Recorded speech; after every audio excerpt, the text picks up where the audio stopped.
में चाहे आप भाड़ में जाओ या आपकी मशीन भाड़ में जाए, उन्हें कोई मतलब नहीं है। क्योंकि मैं भी एक पाउच पैकिंग मशीन ऑपरेटर हूँ। मैं कईयों जगह कईयों कंपनियों में जाता हूँ, देखता हूँ कि वहाँ पर जा करके कि उन लोगों के पास नई नई मशीनें खड़ी हुई हैं, बंद खड़ी हुई हैं।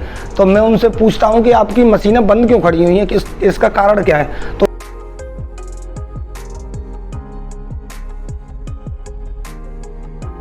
हेलो नमस्कार दोस्तों, मैं अरविंद शर्मा आपका अपने channel AK Sharma pouch packing में स्वागत करता हूं। तो दोस्तों, आज का जो हमारा टॉपिक है वो है कि पाउच पैकिंग मशीन हम कहां से खरीदें।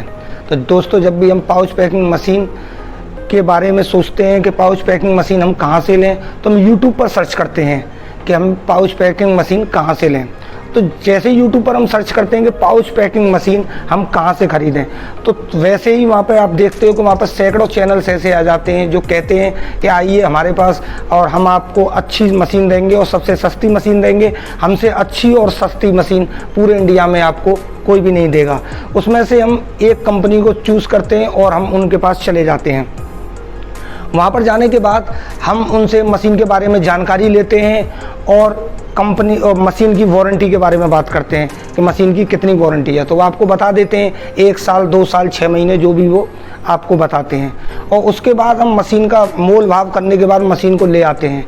लेकिन दोस्तों, हमें यही नहीं करना है, क्योंकि सबसे जो मेन ज़रूरी पार्ट था उसका वो आपने उनसे पूछा ही नहीं। वो ये कि आपकी कंपनी की सर्विस कैसी है। जी हाँ दोस्तों, अगर आप वहाँ से मशीन ले आओगे और मशीन लाने के बाद में जब मशीन में कोई दिक्कत होगी, तो फिर अगर कंपनी की सर्विस सही नहीं है तो आप मशीन को कैसे चलाओगे, आप अपने बिजनेस को आगे कैसे ग्रो करोगे। तो दोस्तों, आजकल ऐसा ही हो रहा है।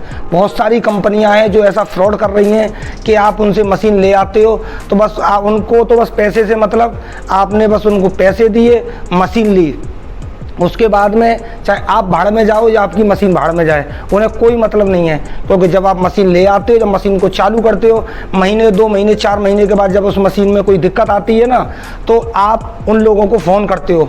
तो फ़ोन मतलब सर्विस तो दूर की बात है, वो लोग तो आपका फ़ोन ही नहीं उठा रहे होते हैं।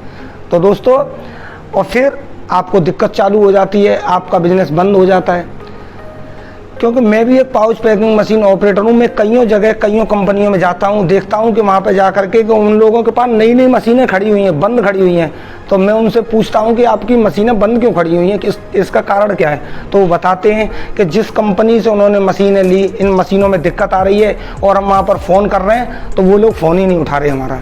तो कमी कहाँ से दूर करेंगे। उसके बाद हम उन मशीनों को देखते हैं, सही करते हैं।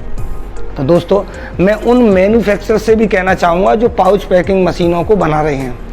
जी हाँ दोस्तों, मैं उन लोगों से भी कहना चाहूँगा कि प्लीज़ आप ऐसा बिल्कुल भी ना करें। क्योंकि जो लोग आपसे मशीन लेके जा रहे हैं वो पता नहीं कहाँ कहाँ से पैसा लेके आए हैं, किसी से कर्जा लेके आए हैं, किसी से ब्याज पे पैसा उठाया है, कि अपना मकान बेचा है, कि दुकान बेची है, कहाँ कहाँ से वो आपके लिए पैसा लाएं, इसलिए कि सोच के कि वो आपसे एक अच्छी मशीन लेंगे और उसके बाद में अपना बिजनेस खड़ा करेंगे। लेकिन दोस्तों, जब आपसे मशीन ले करके आते हैं, मशीन में दिक्कत आती है, तो आप उसके बाद उनका फ़ोन ही नहीं उठाते हो।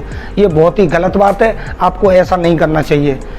ठीक है, मुझे ऐसे कई 2-4 कंपनियों का पता है जो लोग ऐसा कर रहे हैं, लेकिन मैं उनका नाम नहीं लूँगा, क्योंकि जिससे उनके बिजनेस पर फ़र्क पड़ेगा।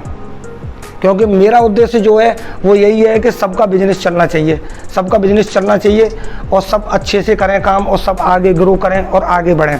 तो दोस्तों, आपको ऐसा बिल्कुल भी नहीं करना है। ठीक है, तो आपको ये बात समझ में आ गई होगी। अच्छा, मैं दूसरा उन लोगों से भी कहना चाहूँगा जो पाउच पैकिंग मशीन का काम करना चाह रहे हैं और स्टार्ट करना चाह रहे हैं, नया काम करना चाह रहे हैं। तो दोस्तों, आप सबसे पहले पूरी जानकारी लें कि आप जिस कंपनी से मशीन खरीद रहे हो वो कंपनी कैसी है, उसकी सर्विस कैसी है। तो उसके लिए आपको करना क्या है कि उसके लिए आप उन लोगों से पता कर सकते हैं जिन लोगों ने उस कंपनी से मशीन खरीदी है। अब आप कहोगे उन लोगों की हमें कैसे पता कि कंपनी ने किन किन लोगों को मशीन बेची है। तो आप कंपनी वालों से ही पूछ सकते हो। जी हाँ, आप उन कंपनी वालों से पूछ सकते हो कि भाई साहब, आपने किन किन शहरों में मशीनें दी हैं, किन किन लोगों को मशीनें दी हैं। आप उनमें से एक आध लोगों के हमें नंबर प्रोवाइड कराइए।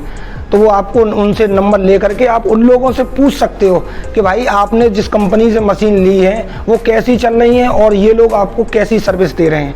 उसके बाद ही आप जो है मशीन खरीदें। अगर कंपनी वाले ऐसा नहीं कर रहे हैं, वो आपको किसी भी पार्टी का नंबर नहीं दे रहे हैं, तो आप समझ जाइए कि कोई ना कोई कमी है, कोई ना कोई कमी है जो ये नंबर नहीं दे रहे हैं, तो इनकी सर्विस में कोई ना कोई दिक्कत है। तो दोस्तों आप मशीन वहीं से लें जहां से आपको पूरी जानकारी मिले और उनकी सर्विस बहुत अच्छी हो। ठीक है दोस्तों, अगर आपको ऐसे भी लोग नहीं मिल रहे हैं और ऐसी कंपनी भी नहीं मिल रही है और जिसके आप अब सोचने लग गए हो कि यार ये तो बड़ी दिक्कत की बात हो गई, अब हम मशीन कहाँ से लें, कैसे लें, हम तो ये नहीं कर पाएंगे, कैसे हो पाएगा। तो उसके लिए आपको टेंशन लेने की कोई ज़रूरत नहीं है। नीचे स्क्रीन पर मेरा नंबर आ रहा होगा, आप उस नंबर पर मुझसे कॉन्टैक्ट करें। मैंने 10-15 मशीन अलग अलग कंपनियों में लगवा चुका हूँ। 2-3 मैन्युफैक्चर जो मशीन बना रहे हैं वो मेरी निगाह में ऐसे हैं कि जो बहुत अच्छे हैं और वो अच्छे से सर्विस उन लोगों को दे रहे हैं। बहुत अच्छी सर्विस है उनकी। एक फ़ोन पर ही आपकी सारी समस्या को दूर करते हैं। फ़ोन पर ही आपको वीडियो कॉल के थ्रू या फ़ोन करके वो आपको आपकी मशीन के बारे में पूरी समस्या सुनते हैं और आपको पूरी जानकारी देते हैं। तो दोस्तों आपको टेंशन लेने की कोई आवश्यकता नहीं है, क्योंकि मैंने ये चैनल आप लोगों की हेल्प के लिए ही खोला है।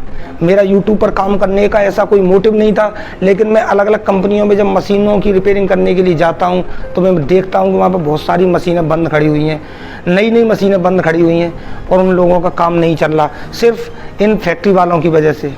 तो दोस्तों आज की वीडियो में फ़िलहाल इतना ही। मिलते हैं नेक्स्ट वीडियो में नेक्स्ट टॉपिक के साथ। जब तक के लिए जय हिंद, वंदे मातरम।